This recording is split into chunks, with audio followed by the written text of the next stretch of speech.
Hello साथीहरू, good evening, नमस्ते। यतिखेर चाहिँ म साथीहरू इभिनिङ वकको लागि रेडी भएर बसेको छु। जानुभन्दा अगाडि निस्किनुभन्दा अगाडि एउटा भिडियो बनाउँछु भनेर रेडी गरेको। म चाहिँ आजभोलि इभिनिङ वक पनि जोइन गरेको छु साथीहरू। हेर्नुहोस्, म पहिला चाहिँ एक्सर्साइज गर्थेँ। एक्सर्साइजलाई छोडेर अहिले चाहिँ म इभिनिङमा यसो 1 घन्टा 1.5 घन्टा हिँड्न थालेकी छु। आजभोलि छ नि साथीहरू, म एकदम मोटाएको छु के।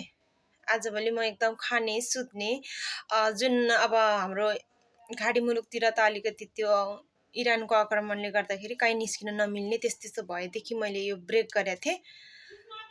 अनि अहिले चाहिँ फेरि होइन मेरो शरीर मोटाउँदै गयो। आफूलाई कस्तो मोटाइसकेपछि चाहिँ अलिकति कस्तो अलस्सा हुने क्या, त्यस्तो भएपछि चाहिँ अब फेरि म जोइन गर्छु भनेर कन्टिन्यू गर्न लाग्यो साथीहरू।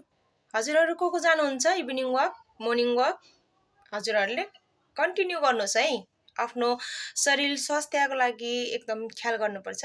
कन्टिन्यू गर्नुहोस्, नछोड्नुहोस् भन्न चाहन्छु। लेट्स गो साथीहरू, म पनि गएँ अब। By by watching my video.